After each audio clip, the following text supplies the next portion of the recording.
Man, we're doing it today. You excited? Oh yeah, this is fun. I'm glad to be able to do this. It looks so official back there. Well, we try. Oh, I'm really excited. I have we're filming a movie over a number of days here. It's got like me running at 5 a.m. and like all this different stuff that I do. They're showing like what my day looks like. And the videographer's here and he's set up, and that's why we got this like cool blue cinema light over here and everything. Excellent. And he's like, who are you talking to? I was like, CTO of NASA. He's like, why? Why is he talking to you? I'm like, I don't know. We're just like talking about technology and like life, and it's cool. Very good. Yeah, I was like, it's pretty relaxed. We just kind of hang out, and I need a cup of coffee. You got a cup of coffee? yeah, I got some like water, but this mug, William Sonoma CTO. Oh, is this. that right? Yeah. Very nice. Yeah. So I expect a rocket. We'll hook you up. Don't worry. Well, either that or a lapel pin. One of the There you go. Actually, on my blue suit jacket, I have an American flag pin. I'm Awesome. very proud of my standard issue NASA lapel pin here. Not too bad. That's amazing. Yeah, it's nice. It's pretty nice. No, that's very nice. We'll get you. That would be amazing. My father retired Air Force. Oh, is that right? Yeah, that's actually how he got into technology. He had not a good childhood. So at 18, he went and joined the Air Force. They educated him and he worked for the Air Force out in Nevada. And then he got all his electronics design and education through his just while working in the Air Force. And then he came out, he had kids, he taught me technology, and here I am. Excellent. Hey man, well you're doing God's work. This is awesome. You're like a great partner to have. Anybody that's helping us get kids and folks generally excited about science and technology, doing the right thing. Oh, have you heard about do you know about our little STEM foundation that we have? I do not. Oh, so my mom passed away, and my brother and my sister's a science teacher, my brother's a physician, and I'm an engineer. And so we said, she left us $25,000 between the three of us. And we said, what could we do that's better than going on a trip to think of, like, what could we do that's cooler? And so my wife was pregnant with my daughter, and we thought, well, wouldn't it be cool if they could remember her by maybe a children's book? Wow. So we wrote this children's book up here. It's called The Princess Physicist. And it's about a princess that gets stuck in a tower, but instead of a guy coming to save her, she finds a book on physics and uses. Oh, that's brilliant. So I hired one of the illustrators that like works for the Disney type companies that do all the children's books, and it was only like $2,000 to have the book illustrated. So we took the rest of the money and we started a charity, and we printed up thousands of copies and then started giving them away to like homeless pregnant women shelters and in need type charities. And so that's what we did with the money. That is really cool. Really. Yeah. We'll send you some book. I'm going to send you some books. Oh, I'd love to. That is really cool. And we've got on the daughter, man. Oh yes. You have kids?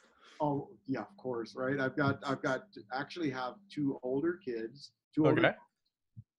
in their 30s, and I have grandkids. Between them, they have 8 grandkids. And then I've got a son that's 9 that's just keeping me really crazy, busy, fun. Now, did they follow? Are they in space? Are they in tech? Where are they at? My daughters, one's an MBA and one's an attorney. So they both love science, did undergraduate work in science, but they both went their own ways, which is part of the joy of being a parent, is being able to celebrate and enjoy whatever turns them on, and just, hey, be the best at whatever you choose to do. Yeah, she walks now without us. She's walking around the house. Oh, it's cool. And I'm just like, every morning, I do get up really early. I'm running at 5:30, but by the time I get done with my run, I go and I get her up out of bed, and I get those morning smiles, and I'm like, these are the moments that I'm going to remember forever. Right. You're absolutely right. Yeah, it's really cool. And I think daughters are especially fun. So my two girls are still like daddy's little girls, so. Oh, and then we just found out recently that she's due in April with a boy. Oh, wow. Awesome. Yeah. Congratulations, man. Yeah. We figured we had all the baby stuff out. Excellent. Okay, so when we... Sorry, go ahead. We can get going whenever you're ready. Oh, we're already halfway through the interview. Oh, is that right? Yeah, we record it. This is the show. I hope you enjoy it. Yeah, so I saw that I'm going to talk about some of the stuff I'm most interested in. I saw F-35 and then also the Raptor. My father, when he was in the Air Force, his unit was responsible for putting GPS into the B-2 stealth bomber. Oh, wow. Yeah. I remember he told us about like 10 years ago, because it finally was declassified. There was a limit, and he was true to that limit. He didn't tell his family or anybody until it expired. As he should, right? Very good. Yeah. Really good. I know. It's incredible airplanes, and I was really very lucky, very privileged to work on both the F22 Raptor and the Joint Strike Fighter. So, yeah, I think so I did that till I was about 42-ish. So I had a whole career, 20 years, and then I thought, what could be cooler than that, right? And then I had this opportunity to come work for NASA, and it is actually cooler, which is it's a pretty high bar. So it doesn't disappoint. No, it has not disappointed. It still hasn't. Yeah, it's still pretty cool. So Douglas, walk me through that. Like, you're 18. Tell me how you get to where you are today. Oh man, all right. I have a pretty unusual story. Pretty much everybody you meet at NASA, that's certainly in my age group, all will say something about Apollo, right? That's the spark. That's the thing that ignited their passion, right? My story is a little different because I was born in Jamaica, and like I grew up in the rural hills of Jamaica. If you've ever been there, it's not the resort with all the glitzy stuff, right? It's literally at the time, most people don't have running water, don't have electricity. And I'm in this little one-room schoolhouse, right? And our teacher reads every day whatever she could get her hands on to motivate us, right? And so in 69, she started reading us telemetry in the newspaper, the telemetry from Apollo, the downlink telemetry to Houston. And we were just like all just captivated. And that was it for me. I was captured. I knew exactly what I wanted to do. And so, I was probably 8 years old at that time. And whatever it took to, go figure out how to be a scientist, be an engineer, I was going to do that, to be a part of that team. So it was really, literally the catalyst in my life personally. And that's why I'm so passionate about this, so motivated about the kind of work you're doing, right? Just to get that same inspiration, that spirit out to as many people as we can reach, right? Yes. My granddaughters, we talked about, my granddaughters are kind of in that age group, 8, 9, 10. And, I feel like in some ways they're in a very similar situation where there's a lot of distraction, a lot of negative stuff going on that they can easily get, sucked into. And I'm really grateful to be a part of something that can help to inspire that next generation and give them something to kind of, aspire for and be motivated by. So that's what gets me just jazzed about coming in every day. I love it because I love your energy too. You're rare. I like when I meet people like you, right? Because it's like we're doing life together. Right. And this is the real deal. This is the real thing. So what does a typical day look like for you? It varies a lot, right? So I spend a lot of, when I'm in the building, because I'm part of the senior team here, we spend a lot of time in meetings trying to go through the strategies and plan what we're going to do. Today, for example, we just had a pretty significant event over the weekend. We had an anomaly on a launch in Russia, which you may be aware of. So we had an abort scenario, which is a pretty critical flight regime. And unfortunately, the crews are all safe. Everybody's great, but we're kind of going through that and figuring how we're going to really incorporate the lessons from that and recover as much learning as we can from that, so we don't, have that situation again. So we spend a lot of time doing that, but I really spend a lot of time outside the building. We're going to go to Cornell at the end of the week. I was a tech last week. So I spent a lot of time out with universities for two reasons. One, to do exactly what we're doing now, just to get the word out and get to make contact with graduate students in STEM disciplines and get them excited about what we're doing, but also for me to learn what they're doing and the great research that's going on at all over, across academia. There's a lot of good stuff going on outside this building. So I spent a lot of time outside and kind of learning about what's going on there. I spent a lot of time in industry with the other agencies, the DoD, our friends in the Air Force. I lead a partnership with the chief scientists of the Air Force, chief scientists of NRO, and the other communities that are involved in space. So spent a lot of time collaborating and getting that crosstalk among other agencies and other both private sector and academia. That's so interesting. Like, I love the value of that. I first came across this concept of mycelium. They're like these little organisms that transfer information between the roots of trees and the soil, and they can actually broker nutrients. And when I saw the value that brings to an ecosystem, I was like, this is cool. This is where I belong. I like this ability to engage with people and be that bridge between communities and conversations. No, that's a great point. And I think the other thing that my other responsibility, right? So the CTO here is a little different than a lot of times in corporations, CTO refers to IT specifically, information technologies. Mm-hmm. My job is really to look across all the advanced technologies that we do across the agency. So that's, everything from structures and propulsion and avionics and everything, right? But I'm also responsible for innovation and our innovation culture at NASA, which is probably this sort of secret sauce to NASA. What keeps NASA at the forefront is really that innovation culture.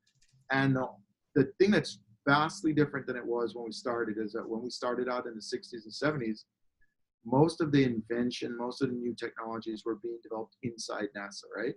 And today we have a very different system, with a different situation where, with all the investments going on out in Silicon Valley and in industry generally, there's just so much going on that, kind of like you said, figuring out how to be a part of that ecosystem. A lot of my job is trying to figure out where we are unique and where we can most efficiently use our money to do the things that only NASA can do, and at the same time to leverage and foster all the great work that's being done outside. So that whole idea of an ecosystem is really what becomes an integral part of our innovation sort of culture right now. So it's not just about knowing what we're doing, but about being super curious about what everybody else is doing. And rightfully so. You can bridge the gap with innovation time by knowing that other technologies that you may be able to integrate or leverage exist in the market. Now, Neil deGrasse Tyson, have you ever gotten to meet him? I have, and I think Neil's awesome. Is he as cool in person as you would expect if you had just like consumed all his content and everything? Yeah, I think so, right? So you think so? Meetings, and I think guy's super smart, and he's just a fun person, really. So that's a cool combination. I had seen one of the things where he was talking about the public-private partnership, right, with power tools. He says one of the reasons we have power tools is because of NASA. Yeah. That's so cool. Yeah. So it's and you could go on and on, right? There are many examples. Yeah. And I think that a lot of people don't realize that that's not just sort of an accident, that it's an integral part of our mission, and they're really only.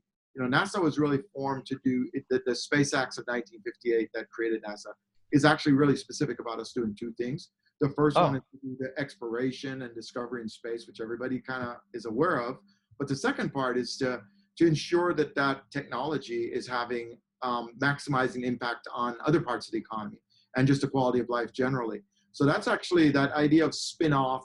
I really think that word's sometimes misplaced because it sounds like it's accidental, but it's actually very purposeful, that we want to be sure that the investment that the nation and taxpayers make in NASA has benefit in space and in science and discovery in space, but has many times more benefit in all facets of the economy.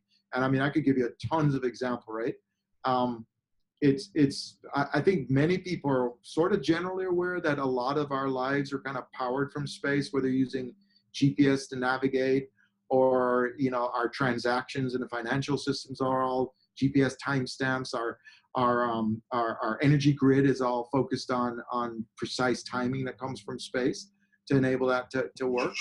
I got my 24-hour time format. I'm ready to go. It's something we take for granted, right? But all of that's going on sort of in the background. And as I said, the cool thing is whether it's agriculture that you're trying to lay down a precise automated fertilizing pattern that's also enabled by GPS, right? And precision nav from space.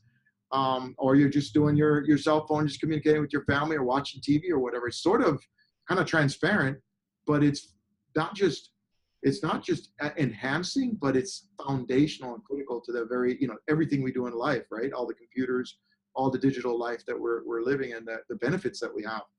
And then there's other things that are even maybe people would, at least many people might see that connection very quickly because they're technology and kind of digital things. The things that maybe are not as easy to see is that we also have a lot of life sciences and kind of human system research, right? Obviously to help people live on International Space Station for a year at a time. There's a lot that has to happen. Much of the consumables of air and water that the astronauts use, they're actually recycled, they're actually regenerated on station. Well, those technologies have immediate impact, right? To create clean drinking water in remote areas with all the filtration systems. So we license those, and those are in use in Mexico, in Iran, in Africa, around the world, right? So you kind of get the technical side, the technology side, and that's obvious. But the side that may not be obvious is literally, thousands and thousands of lives that are saved from having something as simple as clean drinking water. That's a spin-off of NASA technology. I love it. Now, is that the concept of tech transfer? Can you explain this concept of tech transfer to me? Yeah, exactly. That's exactly right. So, yeah, we call that, tech transfer, transferring space technologies into other sectors. So this is what we're talking about, because I had it on my show notes. It said tech transfer and how it's changing our lives. And I hadn't heard that term before, but this is what we're discussing. That's exactly what we're discussing. Got it. And like I said, that's sort of the second part of NASA, right? We talk a lot about the great science that's being created every day. We're literally rewriting textbooks, with all the information we get from Hubble and all the observatories of space and exploration. But the other side of NASA is just as important, that the transfer of those technologies is literally not just improving the quality of life, it's literally saving lives every single day. And so that, in many ways, is a really great argument for why this investment is worth it, right? Because even if you're not bought into, which obviously I am, and most of us are, into the benefits of new knowledge and discoveries in space, I think everybody can relate to the fact that we're impacting, climate science and understanding, better prediction of hurricanes, better prediction of phenomena on the Earth, right? We're having this impact in creating opportunities for clean water and clean air around the globe. There's an air filtration system that's licensed, again, off the International Space Station. That's really helpful to folks, people for indoor air quality, for asthma and other diseases like that, that technology has been transferred. The other area that may not be obvious is we do a lot of direct medical interventions in space that are required to give health, right? So you got medical emergencies don't stop in space. Right. You actually have two parts. One, it's a really tough environment, right? So, you got to maintain health in a weightless environment in microgravity. There are a lot of degenerative effects that occur from that: bone loss, ocular degeneration, there's fluid buildup in the body, and so on. There are some radiation exposure effects and so on. So we're constantly working to combat those. And the technologies that we use to do that have immediate transfer to, similar instances, whether it's osteoporosis for bone loss on Earth, we can have some of those therapies can be transferred there, whether it's radiation effects that can have impact in oncology. So we have a lot of active partnerships with various medical centers around the globe, really, where we're actively engaged in collaborative research, so we can see the analog in space and where those technologies can be used. The second piece is that because of the fact what you mentioned, you're kind of pretty far from a hospital, so you got to work with what you've got. We develop a lot of monitoring technologies that are miniaturized so the astronauts can have them on their person while they move around and work. We have also a lot of miniaturized treatment devices, including, for example, a DNA, a miniaturized DNA sequencer that's the size of a thumb drive, basically, right? I love it. So we use that to, look for samples on station. But that's the kind of technology that can be then transferred again. And a lot of the applications are in remote areas where you're far from a big medical center.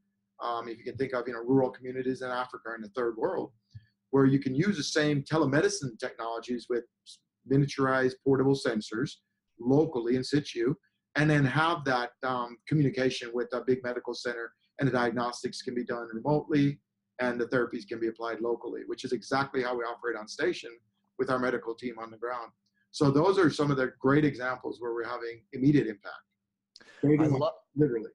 No, I love it because, so I watched I can't remember the name of the movie. I'm sorry. I watched a movie that was recently made about one of the space shuttle launches.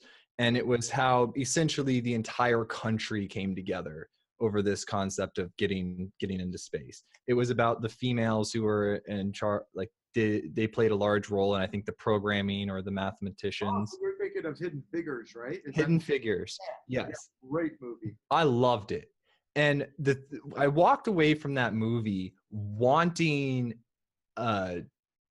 Earth or a country or whatever. I wanted us as a collection of humans to have such a great purpose. Like it felt like in the director did such a good job in every aspect of life.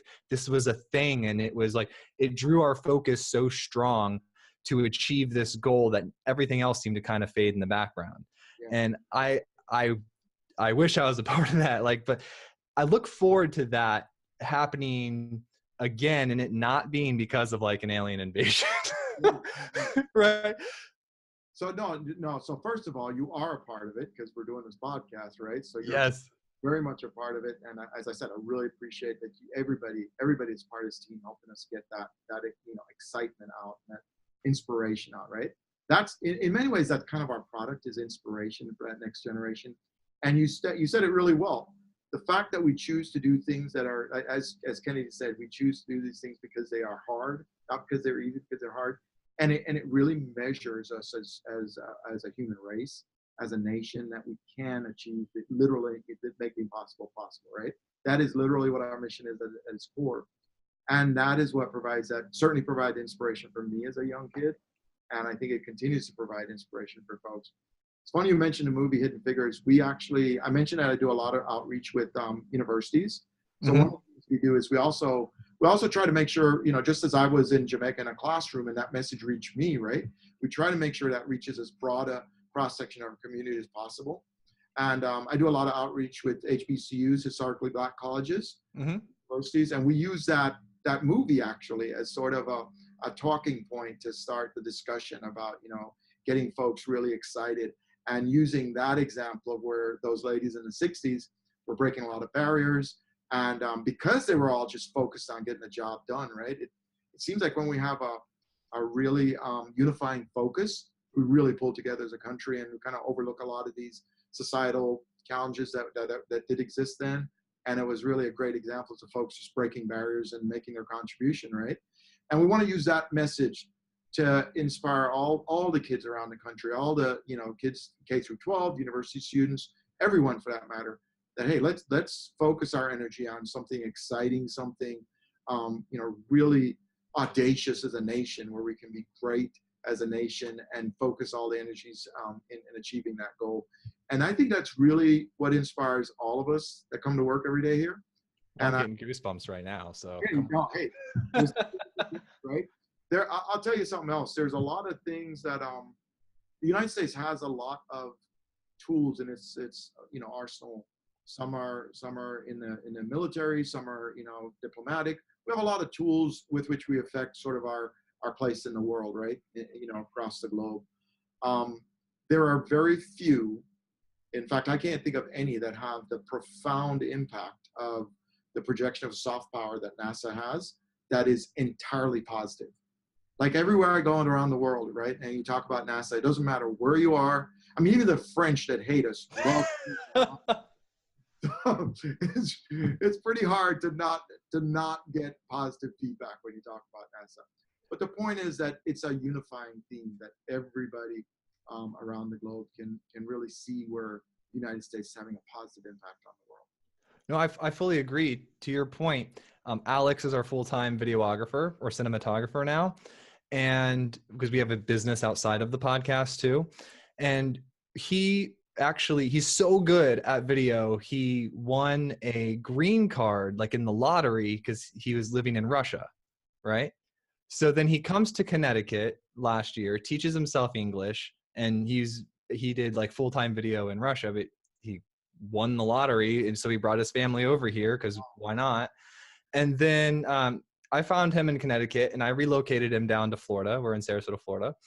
And the first thing he gets here, he asks me, he says, when can I go see a rocket launch?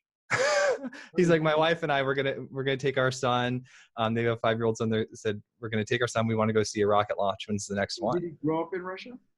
Yeah. Very cool. So I mean, I mentioned about the Soyuz launch. Obviously Russians are just absolutely great partners, and we've had a partnership now for over 2 decades, right? Building Yeah.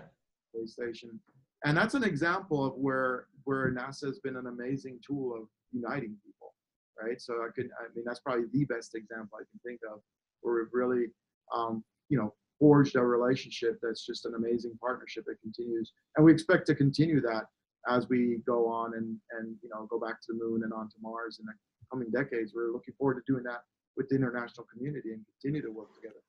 And that's the thing that drew me so strongly to the STEM world, is because there seems to be like not really borders in STEM. It's just like, let's figure it out. Let's move forward. Let's solve a problem. Let's learn a little bit more. And I've always really enjoyed how when you see, what was it? I was watching a documentary on CERN, right? And they were showing how they built it, and it was like a long project over many years. But I love how in the science community, the collaboration happens. Just, it's so open and free. And I really enjoy that. Now, I want to ask, because you kind of touched on this, and you were explaining all of this stuff that NASA does. That's great, right? But at no point did you mention launching a rocket. So what I'm curious, the privatization of the Blue Origins and the SpaceX, it seems like it almost is a benefit to you, because now the general public will stop seeing you as, oh, they put the rocket in space, and instead allow all of this other, what I think is more important stuff, to take the main stage. Yeah, so I'm glad you asked. It's a really good question, right? It's been in the press a lot, and it's probably I would say it's one of the things that I get questions about a lot, that there's more misunderstanding around than anything else, right? So remember I said NASA's goal is really to explore space and also to ensure that we have maximum benefit from that investment, right? Part of that benefit is all the spin-offs that we talked about and the tech transfer. But some of the benefit is also in enabling the growth of private sector, spacefaring businesses around us, right? So if we back up and think about the last century, the 20th century, NASA's predecessor was the NACA, National Advisory Committee on Aeronautics, right? And that's a government body that invested a lot of money in aviation and creating the technologies and doing all the wind tunnel testing to create the database for designing airplanes and going through World War II and then on into civil aviation. So today we have a global aviation enterprise that's worth somewhere like $6 trillion is the value today. And that's a great example of success, where the government's invested at a critical time, is sort of a catalyst in a very critical area, and created the technology that's allowed this, the blossoming of this incredible industry. We want to see the same thing happen in space. So far from thinking of SpaceX and Blue Origin and so on as competitors, which I see sometimes, that's really a very unfortunate mischaracterization, because that's really a measure of success. We're able to create the conditions for which there are viable economic conditions for more companies to thrive in space, which then can provide, as you pointed to, us with the opportunity to have more partners in our supply chain, and as valued partners with NASA. So we're really delighted to see the work that's going on right now in those, kind of the burgeoning so-called commercial space industry. It's really important to realize that going back as far as you can to Apollo, right? NASA is about designing missions, about doing that discovery. And to the extent, as I said, in the 60s and 70s, where a lot of technology or capability didn't exist, we had to do a lot of that internally. Where that technology exists outside, and not only where it currently exists, but where we can foster and help it to grow, that's great, because then that gives NASA the opportunity to focus on, again, those areas that are sort of the most challenging, for which there's no business case, where we're the only investor, and we can, really focus our energy there and leverage as much as possible the great work that's being done in the commercial sector around us, right? So as we look at going back to the moon and onto Mars, we are, as you probably know, we're developing the Orion spacecraft and the SLS, the Space Launch System, which is a very large space transportation system launch vehicle, bigger than the Apollo Saturn V. But that's the kind of power that you need to get large systems into cislunar space. So we're building that, but at the same time, we expect to be able to make great use of the capabilities that we see emerging, and they'll be an integral part of the architecture. In the meantime, in low Earth orbit to service the International Space Station, we contracted with a number of the private sector companies that are creating capability to provide launch of both cargo and crew. So we've been for a couple of years now, contracting with companies to provide cargo to the International Space Station. That's been a remarkable success. So again, that frees NASA from having to own all of that, infrastructure to do that role, but we can rather contract that out. And then we're expecting to do that with crew transport starting next year. So it's a really exciting time. If you think about it, for the first time in history, we're operating an International Space Station, which has been crewed now for 16 plus years continuously, right? In low Earth orbit. We're developing a commercial space economy in low Earth orbit, and we're seeing that really take off. And we're focusing our energy on building the new transportation systems for deep space exploration. So all three of those are going on simultaneously. It's really remarkable. No, I love it. And honestly, the SpaceX and the Blue Origin, it's literally going exactly to plan. I mean, NASA, with the tech transfer, you just tech transferred your rockets. Yeah. Right? That's exactly the template that we want to see, right? So, a lot, again, you see a lot you'll see in the press where people will be arguing that a lot of the technologies that SpaceX is using were developed in the, previous investments from NASA, as it should be, right? As it should be. And we're delighted to see those find a home and to be leveraged in innovative ways to achieve even more. So that's really a win for everybody and a win for the country. So you talk a lot about innovation, and there's this new conference. Well, I think it's like year 2 or year 3. The Tampa Bay Lightning, right? Yeah. It's like in that arena, and it's called Synapse. And what they do is it's really unique. So most conferences have like a theme, like we're the medical conference or we're this defense conference. What they did was they took the arena and they split it like a pie, and you walk through the sections, and the thing they all have in common is that they're all from Florida. So you get like space, defense, you'll get like drone, you'll get medicine. And so you walk around and you see all the innovation happening in all the industries for Florida. Very cool. Have you heard of this before? I have not been there. No, I haven't heard of it. It's in Tampa? Yeah, it's in Tampa every year. I got invited because of the show we did interviews of the speakers. And then they invited me to speak this coming year. It's in January. But I'm going to nominate you to speak there. I'm happy to. Yeah. I love Florida, and that sounds like a great venue, actually. It's like, if there were one event that I've ever been to that would create the most impact in the youth and technology of STEM, it's this event. Sounds great. Yeah. Sounds awesome. So I'm curious, the Raptor, the F-35 and the F-22, you were in like an engineering or a project management style role with those? Yeah, that's right. Okay, so my buddy Alex, who's one of the senior engineers over at Walmart, he was curious to know, in the environment of failure and avoidance, right, where you don't want to make mistakes, what sort of project iteration practices do you have? How do you ensure the high availability systems? Like, do you have any tips for us on that? So you're talking about specifically with the DoD kind of airplane systems, or similar to NASA, or talk about NASA as well? Yeah, well, I'm loosely trying to tie it back to a lot of our listeners make product. They make, whether it's hardware, firmware, product, and they go through these life cycles, and sometimes they get a little crazy with pushing stuff too early. And Yeah, so the thing about spaceflight is, I mean, it cannot be overstated. Spaceflight is the most challenging environment, period. Right?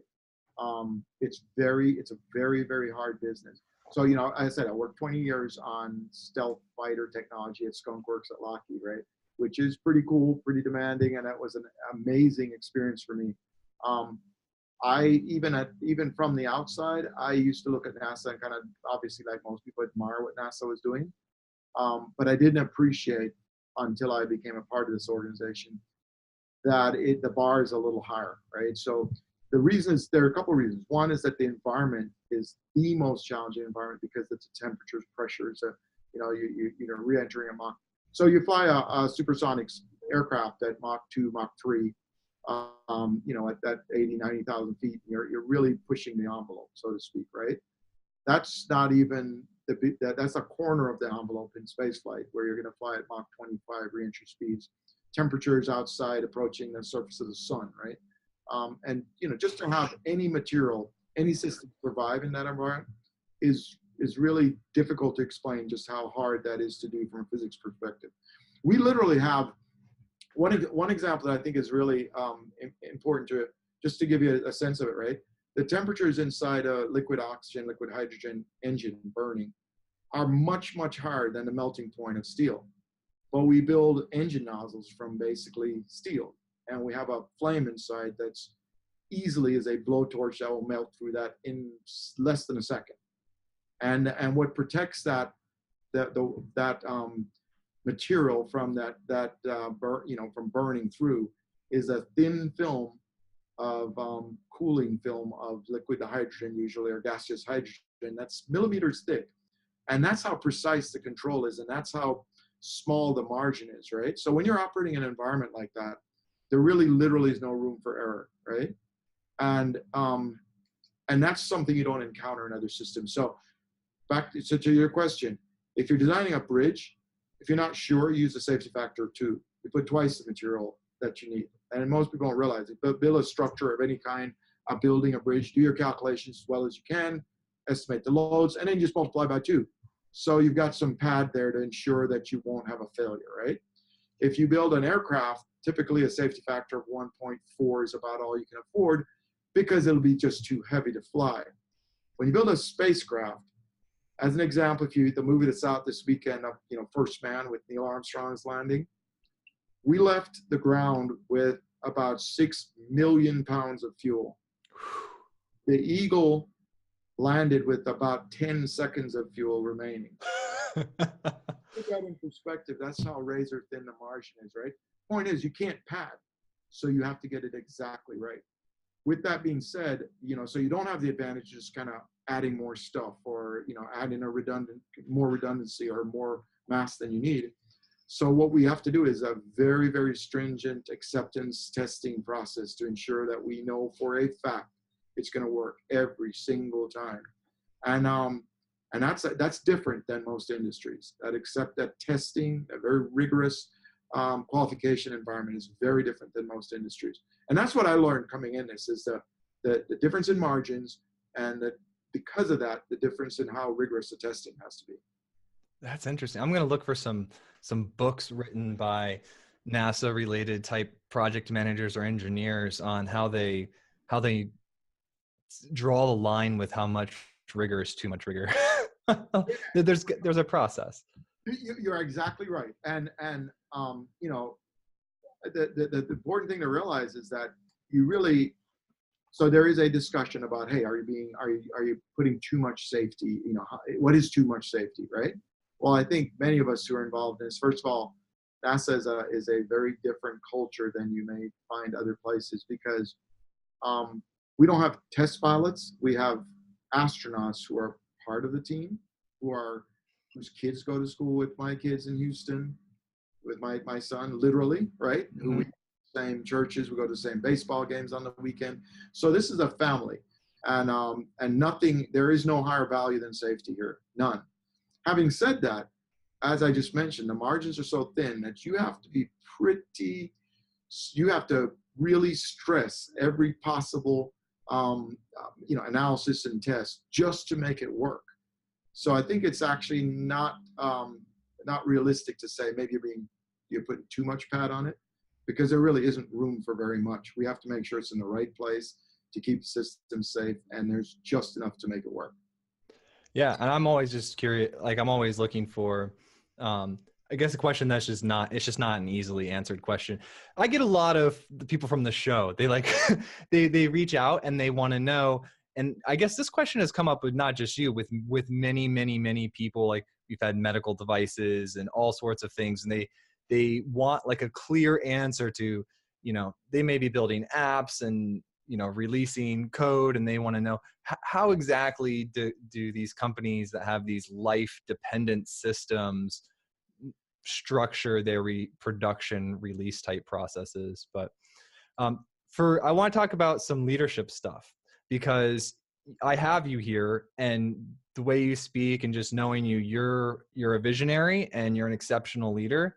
And so I've got to know, with your team that you work with, how do you go about feedback and doing sort of your feedback loop with your current team about how you improve and how you give them feedback? Could you talk a little bit about that? Sure.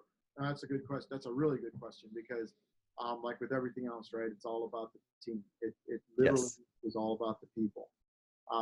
And I'll tell you something that is a little different than maybe in other places, particularly in the commercial sector where I come from. When I took the job here, I'll share this with you. My boss at the time, the acting administrator at the time, called me in, and he said, "Hey, now I want you to know, as a member of the senior leadership team, you look at my resume and you see that I've done a lot with inventing things and project management and so on."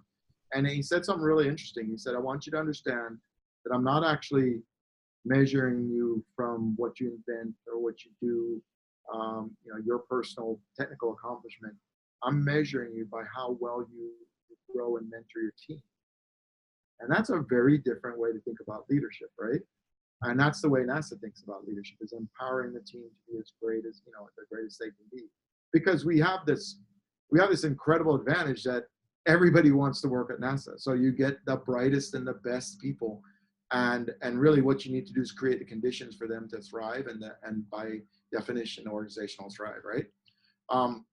The way we do that, and have historically done that, is really just to focus everybody on what we've been talking about, that audacious, inspirational mission. And as long as everybody can get their energies vectored around, well, everything you do every day is about enabling that mission to occur safely and productively. You could be pretty amazed at how much people can do if they're given a very precise mission, and given that, empowered to go do that. So one of the things we do in my group, just as an example, is we have, we'll have a little retreat with the whole group and go off and take a day off and think about what our goals are in our particular organization and the technology investment world that we're concerned with. But we try to talk about who is our customer, and what is that customer value. And in our case, that's the leadership team and the mission that we're trying to accomplish. And we look at every single thing we do, every activity, and we try to analyze whether that's actually delivering value.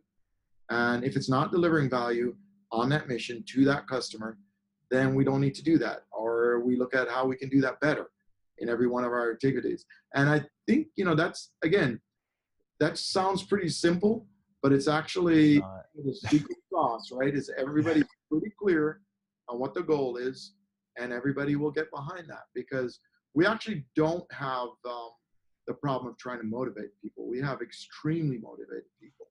We need to be able to channel that motivation and have it aligned unequivocally aligned, focused on the mission at hand, and to give people all the tools they need to succeed. That like you went through like 7 of my questions just there. No, it's so you're exactly right, because it's like when you were talking about that, I imagined an astronaut being with their tube being hooked back up to an oxygen tank. Like when you have that focus, and I find myself as a leader of my team, we only have about 7 people, but I find that whenever there's a disconnect, what I just have to connect them back to what we're actually doing, because you get so lost in the details and they really don't matter. It also, when you have, like what you said, that very clear mission and all those people marching towards that very specific goal, it gives you certainty. It gives you confidence in knowing what to add or what to drop, because you know your objective. And before, it's like, well, you could add a feature, or you could not add, or you could do this, you could do that. But then now you have a system, like a filtration system of your goals and your to align against. You have like a true north, right, for your to tune your compass to. Now, we talk a lot about that. We talk about alignment and integration, right? So like I said, it's about knowing where, if you know exactly what you're trying to accomplish, exactly what value you're trying to deliver, then you have a way of measuring everything you're doing and seeing, does that really contribute? Can I do it better? But the second part, the part you said is really important, are the things I can stop doing, right? If it really doesn't add any value, can I stop doing that? And those are the harder conversations, actually, because we kind of get, whatever we're doing, we kind of get used to doing it a certain way, and kind of just develop, just kind of embrace the status quo, right? So we're constantly trying to look at how we can break that status quo.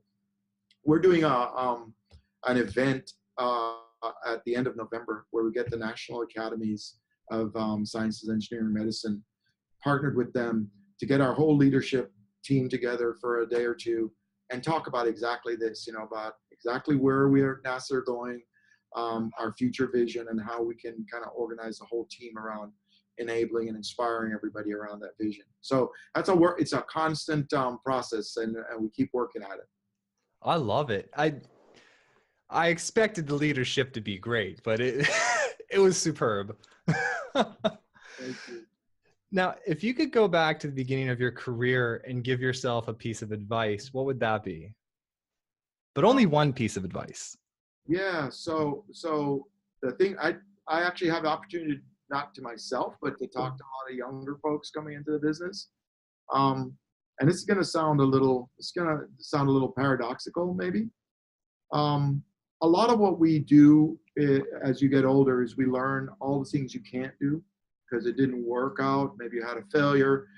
You kind of develop those scars, and you develop, in fact, sometimes those become officially incorporated in process documents and so on. Of here's all the ways you can't do something.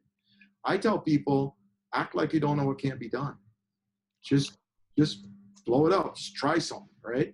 And now the cool thing is we have an organization where we can say that because we've got senior people that can actually oversight. Right? You've got to be careful you don't do something dangerous. We talked about safety, but it's important to realize that the guys and women that you talked about in that film, in Hidden Figures, a lot of those guys were in their 20s. There was no handbook on how to build a spacecraft. There was no database. There were no computers. There was no knowledge capture. They were doing stuff that had never been done. And a lot of what they did, they didn't know it couldn't be done. So they just did it, right? We're seeing that today in many parts of this industry. We continue to see that by, exciting developments that we're doing here at NASA with our, a lot of our team in the development, advanced technology work. We see that companies like SpaceX and Blue Origin, where maybe these people aren't heritage space folks and they look at the problem from a different angle. They don't know you can't do it this way, and they try something that hasn't been tried. And it turns out sometimes that works really well. So that's probably the advice that I'd give to any person. It's just don't get so intimidated. It's really important to listen to legacy knowledge and to kind of take that seriously, but don't be afraid to try stuff, right? We've invented a whole new industry out in Silicon Valley in the last 20 years because there was no handbook. People just made stuff up. Everything you see on the internet, right? Everything we anything. It didn't exist. And if you'd asked someone, my age, I might have told you that you can't do that. Turns out you can. And I like the leaders. I had many mentors that, I learned program very young at the age of 8 and then up through 13. And so hanging around my father's office, I had some mentors that would teach me things about code. And I realized that there was a difference between the good ones and the not good ones. And I found that the good ones, they would know that something that I wanted to do wasn't possible with the code, or that was a little bit crazy, but they wouldn't say, no, it's not possible. They say, oh, give it a try. And then I'd get it. And then I'd get down a little bit. I'd learn something. And then I'd get down the road farther and I'd learn something. I would slowly learn why it wouldn't work. And I found that almost can parallel or translate to even the enterprise thing, where you find the more senior leaders, in engineering, sometimes they might not just like slam it down so fast because they've had a career of finding out the things that they thought weren't possible were possible. So sometimes you let them walk the path if you're up in the air about it. And I think that's one of the, it's one of the most difficult balances to find, right? Because, you alluded to this before. We have safety concerns if we've got, a human crew. And even if it's a robotic mission, a Hubble Space Telescope or something, or a James Webb, these are multi-billion-dollar investments, right? So it's not okay to just try crazy stuff and wing it and see if it's going to work. Right. But at the same time, you have to allow a path for those crazy ideas, because 1 out of 10 of those might just be the answer you were looking for, right? So that you ask kind of different parts of this question throughout the talk here. It's important that you have an opportunity for people to really innovate and try new ideas. But it's also important that you have in place a system that can rigorously, methodically, deterministically evaluate whether there's a problem there or a failure mode you didn't anticipate, so it doesn't make it onto the final vehicle, right? If there is but at the same time, you want to give it a fair shot. You want to get that data to come forward. You don't want to kill it in the embryonic stages when at the idea stage. You want to give some path for that to develop, and over a period of, you go from component to bench test to integrated systems test, and as it proves itself, all the way onto the vehicle. And we really are, that's a lot of what we're working on in our innovation culture right now, is to sort of remove the friction in that system. Some of that is good filters to keep unsafe practices out of a flight vehicle, but some of that's just kind of friction or scar tissue from stuff that used to be true but may not be true anymore. There are a lot of things we literally couldn't do when we didn't have high-speed computers, right? And that now we can do. So, a good example in airplanes, right? Everybody who knows anything about airplanes would tell you have to design airplanes with a static margin that's stable, meaning you have to CG4 to the neutral point, right? Because a pilot can't actually fly a vehicle that's unstable. It will, spin out of control and crash. Well, it turns out with fly-by-wire controls and computers in the loop, all those airplanes we talked about are in fact designed to be unstable, right? That would have been a very hard thing to explain to, a generation ago who didn't have access to fly-by-wire advanced computing on board an aircraft, right? So it turns out you can design an unstable airplane and get all the maneuverability benefits of that, and you can do it safely. Whereas their knowledge base would have said, yeah, you get maneuver, but you will kill the pilot. And it's just not true with the new technology. So we always have to evaluate those assumptions and those truisms as technology changes. Yeah, and especially as things get smaller and we have new technologies to now work on different levels. Like I was thinking the other day about the different types of advancements. Like we'll say, oh, this fuel isn't good, or we can't do this with this specific technology. It's like, well now what if that becomes very useful now that we can see we have new tools that can do new things. All of a sudden we can see it differently and we didn't even know what was going on there. Yeah, and I'll tell you, that's, there's so many areas where that's increasingly true.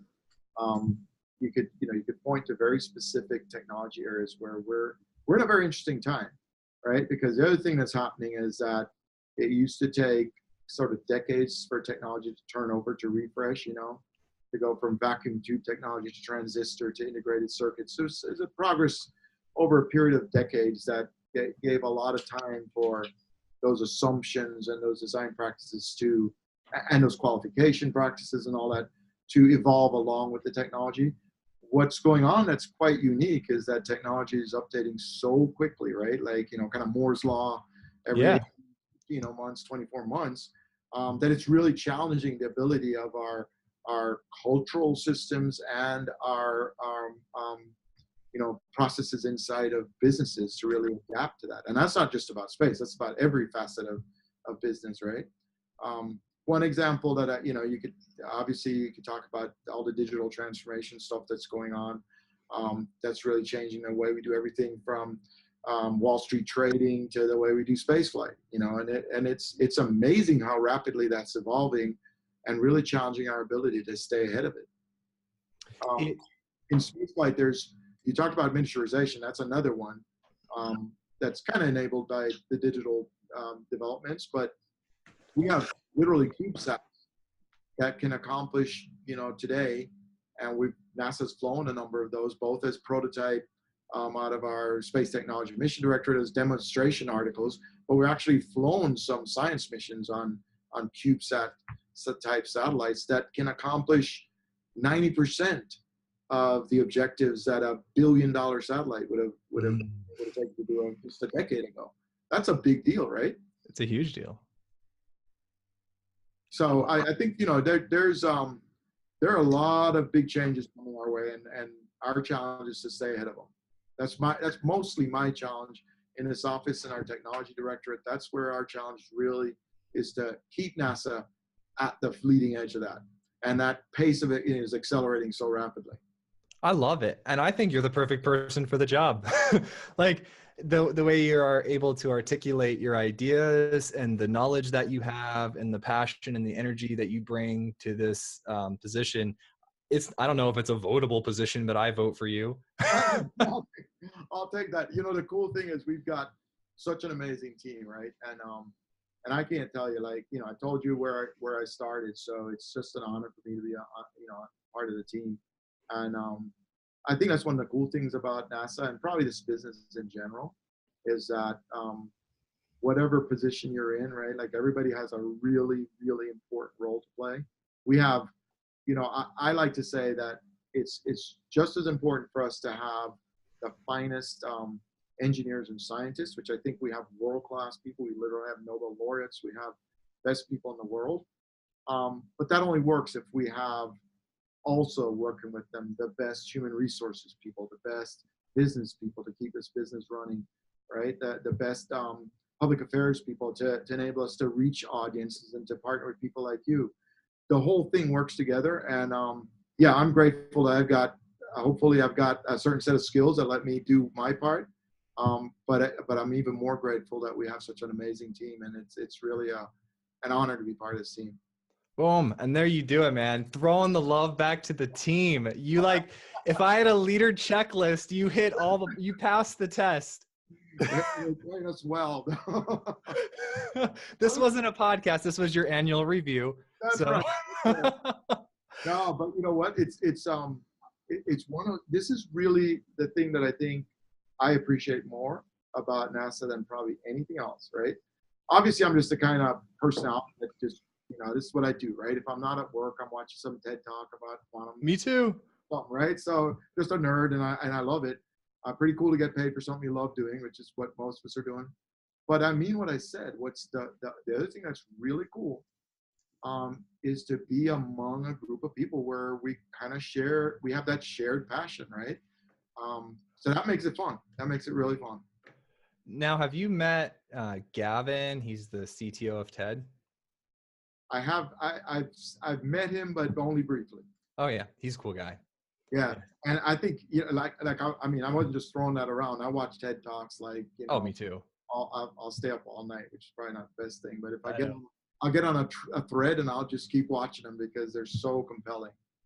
I've got a good one for you, and tell me if you've heard this one. I don't remember the exact name of it, but it's about a guy, and what he does is he finds that these small little changes to his schedule and his life yield these massive results, and he's ends up doing some in big banking, and then he crochets or knits and does some. Have you seen that one? I don't think I've seen it. I've seen a little short for it, but I haven't watched it.